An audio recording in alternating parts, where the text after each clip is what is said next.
BJP വിട്ട് BJPയുടെ മുഖവും ശബ്ദവുമായിരുന്ന ഒരാൾ ഇന്ത്യൻ നാഷണൽ കോൺഗ്രസിൽ ചേർന്നപ്പോൾ BJPക്കാർക്കുണ്ടായതിനേക്കാൾ അസ്വസ്ഥത കേരളത്തിലെ CPM നേതാക്കളാണ്. മുഖ്യമന്ത്രിക്ക് എന്തിനാണ് ഇത്ര അസ്വസ്ഥത? ഒരു BJP നേതാവ് കോൺഗ്രസിൽ ചേർന്നെങ്കിൽ കോൺഗ്രസിൽ നിന്ന് ആരെങ്കിലും BJPയിലേക്ക് ചേർന്നാൽ അതിൽ സന്തോഷിക്കുകയും ആഹ്ലാദിക്കുകയും കോൺഗ്രസിനെ പരിഹസിക്കുകയും ചെയ്യുമായിരുന്ന ആളുകൾ BJPയുടെ വെറുപ്പിൻ്റെ രാഷ്ട്രീയം വിട്ട് സ്നേഹത്തിൻ്റെ രാഷ്ട്രീയത്തിലേക്ക് ഒരാൾ പ്രവേശിച്ചപ്പോൾ എന്തിനാണ് CPM നേതാക്കൾ അസ്വസ്ഥരാകുന്നത്?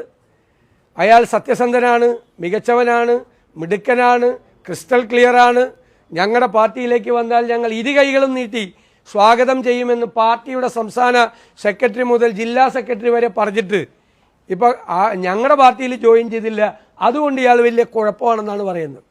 ഈ മന്ത്രി MP രാജേഷിൻ്റെയൊക്കെ കാപട്യം ജനങ്ങൾ തിരിച്ചറിയല്ലേ? 3 ദിവസം മുമ്പല്ലേ പറഞ്ഞത് അയാൾ ആ രാഷ്ട്രീയം ഉപേക്ഷിച്ച് സന്ദീപ് വാര്യർ വന്നാൽ സന്ദീപ് വാര്യരെ ഇരു കൈകളും നീട്ടി പാർട്ടിയിലേക്ക് സ്വീകരിക്കും എന്ന് പറഞ്ഞ MP രാജേഷ് അദ്ദേഹം കോൺഗ്രസിൽ ചേർന്നപ്പോൾ പറഞ്ഞത് വർഗീയതയുടെ കാളിയനാണെന്നാണ്. അപ്പോൾ CPM ചേർന്നിരുന്നെങ്കിലോ? CPM ചേരാൻ സ്വാഗതം ചെയ്യുകയാണ്. ഇങ്ങനെ ഈ മന്ത്രിമാരെല്ലാം ഇങ്ങനെ ഇത്രമാത്രം ഈ ഇഷ്ടിക ബുദ്ധിജീവികളായി അഭിനയിച്ച് ആളുകളുടെ മുന്നിൽ കാപട്യത്തിൻ്റെ വക്താക്കളായി മാറുകയാണ്. നിന്ന നിൽപ്പിലാണ് അഭിപ്രായം മാറുന്നത്. നിന്ന നിൽപ്പിൽ നേരം ഇരുണ്ട് വെളുക്കുന്നതിന് മുമ്പേ അഭിപ്രായം മാറ്റി പറയുകയാണ്. മുഖ്യമന്ത്രി ഇപ്പോൾ ബാബറി മസ്ജിദിൻ്റെ കാര്യം പറയുകയാണ്. അതായത് മുഖ്യമന്ത്രിയുടെ അഭിപ്രായത്തിൽ ഒരു സംഘപരിവാറുകാരനും ഒരു BJPക്കാരനും വേറൊരു പാർട്ടിയിലേക്ക് പോരുത്, അവരവിടെ തന്നെ നിൽക്കണമെന്നാണോ? അങ്ങനെയാണെങ്കിൽ CPM നേതാക്കന്മാരെ CPMൻ്റെ പ്രവർത്തകരെ കൊല ചെയ്യാൻ നേതൃത്വം RSSൻ്റെ ഭാഗത്ത് നിന്ന് കൊണ്ടുപോയ RSS നേതാവിനെ ഈ പിണറായി വിജയൻ മാലയിട്ട് കണ്ണൂരിൽ സ്വീകരിച്ചല്ലോ. അപ്പോൾ എവിടെ പോയി ഇദ്ദേഹത്തിൻ്റെ ഈ ബാബറി മസ്ജിദിൻ്റെ രാഷ്ട്രീയവും ഈ മതേതര രാഷ്ട്രീയവും?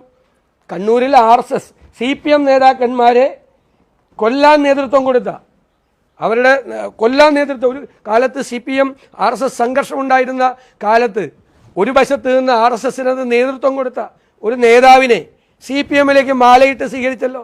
അന്ന് എവിടെ പോയി ഇദ്ദേഹത്തിൻ്റെ ആദർശം? പറയുമ്പോൾ ഒന്ന് ഓർത്ത് പറഞ്ഞാൽ നന്നായിരിക്കും, ഇല്ലെങ്കിൽ ഈ സ്വന്തം ബുദ്ധിമുട്ട് പുറത്താവും. ഇപ്പോൾ BJP വിട്ട് കോൺഗ്രസിൽ ഒരാൾ ചേർന്നാൽ CPMന് സഹിക്കൂല എന്ന് ഞങ്ങൾക്ക് മനസ്സിലായല്ലോ. ഇനിയും ആളുകൾ വരും. വെറുപ്പിൻ്റെ രാഷ്ട്രീയം വിട്ട്, ഈ ദുർഭരണത്തിൻ്റെ രാഷ്ട്രീയം വിട്ട്, ഈ ജീർണതയുടെ രാഷ്ട്രീയം വിട്ട് ഒരുപാട് പേര് വരും. ഒരു സംശയ കാര്യത്തിൽ വേണ്ട.